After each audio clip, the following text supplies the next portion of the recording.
making the biggest Indian hip hop song ever, like the first one, you know? रातों रात मिलने वाली कामयाबी के बारे में तो आप में से बहुत सारे लोगों ने सुना होगा, पर इस कामयाबी के पीछे की मेहनत के बारे में बहुत कम लोगों ने सुना होता है। Like I worked in corporate situations. No, really? Yeah. Okay. I was I worked in Goldman Sachs for a bit. I worked at marketing jobs. बिल्कुल ऐसे ही आज से 1 साल पहले इन 2024 एक लड़के ने रातों रात ही इंटरनेट पे बवाल मचा दिया था। Dude, I love the way he writes that shit. Dude, I know, man. It's just like how he is writing with this, man. Right here, this sound is fresh. I just love the way that this just reverberates and hits. The best Indian song I heard since Tony. This is the best one. Check this, the Indian Jay-Z. This is too much. This is too much. Yo, ain't no way y'all get down like this in India. Ain't no way. Like this is over there in India, and these motherfuckers are going ham. This is some fire shit that better than some shit we hear over here in the States. Hold up, bro. I wasn't ready for that, bro. Good gracious. Bro. Oh my gosh. Bro, very bad. Look like he in Cali, like one of the essays. The Hanuman kind Indian music industry का एक ऐसा wrapper जिसने सिर्फ एक गाने से ही रातों रात एक हिस्ट्री लिख डाली। जहाँ पे बहुत सारे लोगों को पूरी जिंदगी लग जाती है वर्ल्ड इंटरनेशनल चार्ट तक पहुँचने के लिए, वहाँ पे सिर्फ एक गाने से ही इस लड़के ने ये माइलस्टोन अचीव कर लिया। बट आखिर ऐसी कौन सी चीज़ है जो हनुमान काइंड को इन बाकी सारे रैपर्स से अलग बनाती है? So in today's video we are going to decode the musical journey of Hanumankind. So let's begin the video from the beginning of Hanuman kind.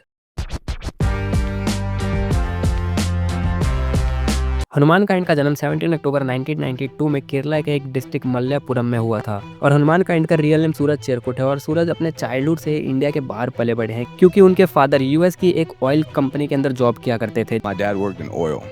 Oh, Yeah, shit, okay. so I'm an oil baby. जिसकी वजह से वो बचपन से ही US के अंदर ही पले बड़े हैं। उन्होंने अपनी primary and secondary education US से ही कंप्लीट करी है। बट इन 2012 सूरज वापस इंडिया आते हैं अपने आगे की पढ़ाई कंटिन्यू करने के लिए एंड वो एक तमिलनाडु के पीएसजी कॉलेज के अंदर एडमिशन लेते हैं एंड वहाँ से वो बिजनेस एडमिनिस्ट्रेशन के अंदर डिग्री लेते हैं and after taking a degree in 2014 वो एक फाइनेंस कंपनी के अंदर जॉब भी करते हैं एंड इवन दो वो एक जिम के अंदर जिम ट्रेनर की भी जॉब करते हैं। सूरज से हनुमान काइंड बनने का सफ़र शुरू होता है 2019 से, पर उस सफ़र तक जाने से पहले हम समझ लेते हैं कि हनुमान काइंड का मतलब क्या है और हनुमान काइंड नाम उन्होंने क्यों रखा अपना। Definitely comes off as humankind when you read it in the beginning. It's an amalgamation. It's a bringing it together of two worlds. Hanuman is an important figure within my culture and within my society. Mankind is the rest of the world. So we just, afterwards.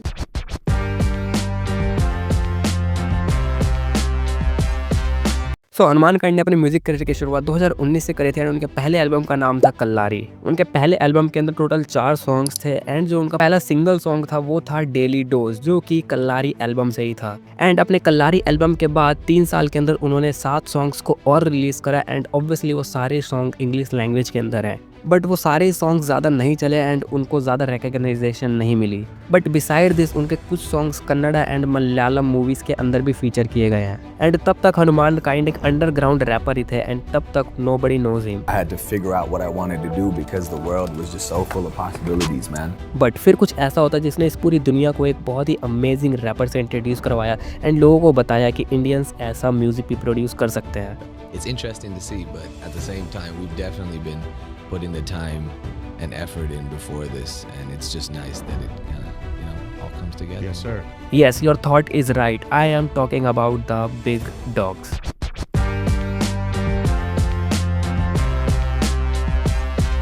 ये song release होता है 10 जुलाई 2024 को and release होते ही ये song रातों रात इतना ज़्यादा वायरल हो जाता है कि पूरे इंटरनेशनल क्रिएटर्स बस इसी सॉन्ग के बारे में बात कर रहे होते हैं। Even though in few days ये सॉन्ग वर्ल्ड इंटरनेशनल चार्ट पे ट्रेंड करने लग जाता है। आज के टाइम पे इस सॉन्ग पे ऑलमोस्ट 200 मिलियन प्लस व्यूज़ है एंड 6 मिलियन प्लस लाइक्स हैं। आज के टाइम पे बस इस सॉन्ग की वजह से हनुमान काइंड को नॉट ओनली इन इंडिया बल्कि बाहर के कंट्रीज़ के लोग भी जानते हैं। बहुत अच्छे आ रहे हैं जो इस छोटी पब्लिसिटी स्टंट को नहीं यूज़ करते डिस वाली की, जो अपनी कहानी कह रहे हैं। तो आप देखिए बहुत बड़ा एग्जांपल है अंग्रेज़ी में हमारे हिंदुस्तानी लड़के ने किया है, हनुमान काइंड ने भी ये गाना, और जो वर्ल्ड इंटरनेशनल चार्ट्स पे चला गया है। But what makes this song special? Warning. The stunts in this movie. Hey, shut the f up!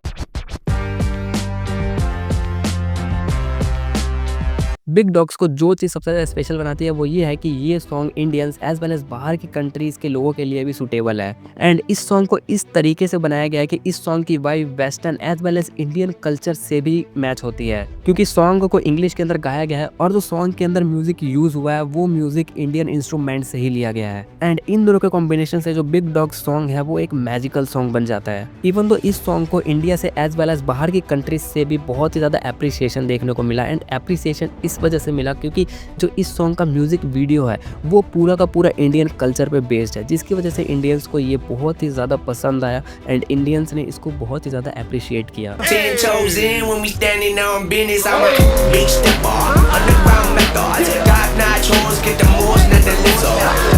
और ये सॉन्ग एक ग्लोबल इम्पैक्ट छोड़ता है और इस सॉन्ग से ये भी पता चलता है कि हमारे इंडियन म्यूजिक के अंदर भी इतना ज़्यादा दम है कि वो भी ग्लोबल रिकग्नाइजेशन को हासिल कर सकते हैं। बिफोर बिग डॉग्स हमारे इंडियन हिप हॉप के बारे में बाहर के कंट्रीज़ में ज़्यादा चर्चा नहीं होती थी और बाहर के कंट्रीज़ के लोग ज़्यादा अप्रिशिएट नहीं करते थे, but after the big dogs लोगों को समझ में आने लगा कि इंडियंस के अंदर भी इतना ज़्यादा दम है कि वो भी ऐसा म्यूजिक प्रोड्यूस कर सकते हैं। Over there in India and these motherfuckers are going ham. This is some fire shit that better than some shit we hear over here in the States. And ये चीज़ ऑब्वियसली हमारे आने वाली generation को भी बहुत ज़्यादा मोटिवेट करती है, जिनको म्यूजिशियन बनना है, जिनको म्यूजिक प्रोड्यूस करना है। Like 20 minutes of just writing and then going recording it another like 20 minutes. Really? Then there was like, of course, it's like shaping up at the end of it, but like when we made the song initially, it was just like, Tommy made the beat, and then I just like, yo, wait, and I just wrote it, finished it off in like 15-20 minutes. 15-20 minutes? Yeah.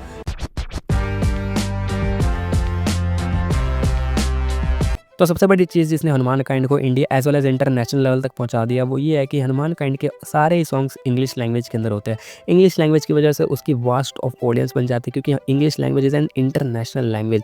वो English language almost हर एक country के अंदर बोली जाती है and लोग उस language को समझते भी हैं। एंड हनुमान काइंड के सॉन्ग इंग्लिश में होने के बावजूद भी इंडियंस को इसलिए पसंद आते हैं क्योंकि जो इनके सॉन्ग्स होते हैं वो हमारे इंडियन कल्चर को बहुत ही अच्छे से रिप्रेजेंट करते हैं। जहाँ पे आज के बहुत सारे रैपर्स अपने गानों के अंदर वेस्टर्न कल्चर को प्रमोट करते हैं, जैसे कि दारू, अल्कोहल एंड बहुत सारी नशीली पदार्थ को प्रमोट करते हैं, पैसे को प्रमोट करते हैं एंड गुंडागर्दी को प्रमोट करते हैं, वहीं पे हनुमान काइंड अपने म्यूजिक वीडियोस के अंदर इंडियन कल्चर को प्रमोट करते हैं। एज एन एग्जांपल अगर हम उनके रीसेंट सॉन्ग की बात करें जो कि है रन इट अप, तो अगर तुम लोग उसका म्यूजिक वीडियो देखोगे तो उसके अंदर तुम नोटिस करोगे कि वो जो म्यूजिक वीडियो है वो पूरी की पूरी इंडियन कल्चर को शो कर रही है, पूरी की पूरी इंडियन कल्चर को रिप्रेजेंट कर रही है, क्योंकि उस म्यूजिक वीडियो के अंदर जो चीज़ें हो रही हैं वो हमारे इंडियन कल्चर से बहुत ज़्यादा जुड़ी हुई हैं।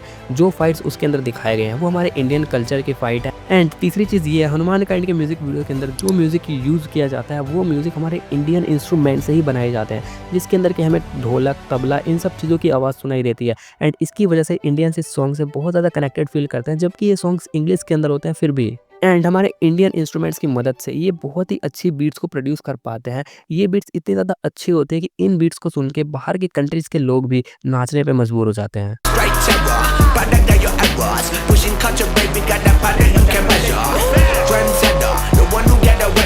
एंड रिसेंटली हनुमान काइंड हमारे इंडिया के प्राइम मिनिस्टर श्री नरेंद्र मोदी जी से भी मिले थे, जहां पर यूएस के अंदर उनका मीट एंड ग्रीट चल रहा था। वहीं पर हनुमान काइंड ने अपना एक परफॉर्मेंस दिया था।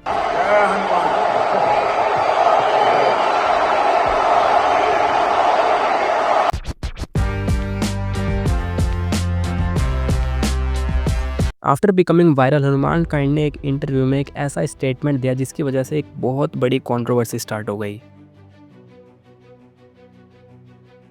So after this statement north India versus south India का लफड़ा शुरू हो गया एंड बहुत सारे लोग ये बोलने लगे कि हनुमान काइंड केरला से है, ना कि इंडिया से। सो ये लफड़ा एक्चुअली हमारे इंडिया को दो पार्ट्स में डिवाइड करने लग गया था, एक नॉर्थ इंडिया और एक south India. But I think Kerala हमारे इंडिया में ही आता है एंड केरला जैसे और 27 स्टेट हमारे इंडिया के अंदर ही आते हैं और ये पूरे 28 स्टेट मिलके हमारा एक इंडिया बनाते हैं। सो ये बहस तो बहुत ही बकवास बहस थी, बट इससे ये पता चलता है कि हमारे इंडिया को आज आज़ाद हुए 78 ईयर्स हो चुके हैं, बट इतने सालों के अंदर भी हम अपने भारतीय लोगों के अंदर नेशनलिटी की फीलिंग्स नहीं ला पाए हैं। आज के टाइम पे भी हमारे भारत के लोग इन स्टेट्स और इन लैंग्वेजेस को लेकर लड़ते हुए दिख जाते हैं, पर भारत के लोगों को एक ये चीज़ समझनी पड़ेगी कि हमारा भारत एक अखंड भारत है और इस अखंड भारत के अंदर जितने भी स्टेट आते हैं और जितने भी लैंग्वेजेस बोली जाती हैं उन सबकी यहाँ पर उतनी ही रिस्पेक्ट होती है जितनी बाकी लैंग्वेजेस की और बाकी स्टेट की रिस्पेक्ट होती है।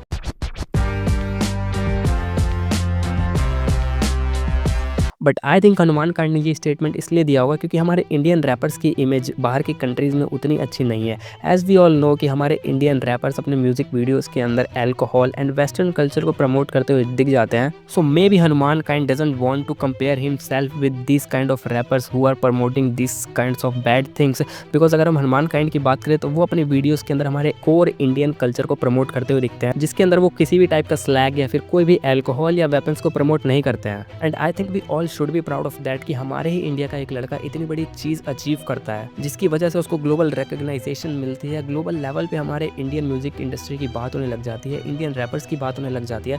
Making the biggest Indian hip hop song ever, like the first one, you know? So yes guys, that's it for the video. I hope तुम लोग को ये वीडियो पसंद आएगी। अगर ये तुम लोग को वीडियो पसंद आए तो फटाफट से वीडियो को लाइक कर दो। चैनल पे नहीं हो तो अभी के अभी तुम लोग सब्सक्राइब कर सकते हो एंड बेल आइकन को भी प्रेस कर सकते हो हमारे ऐसे ही और वीडियोस के लिए। तब तक के लिए बाय बाय।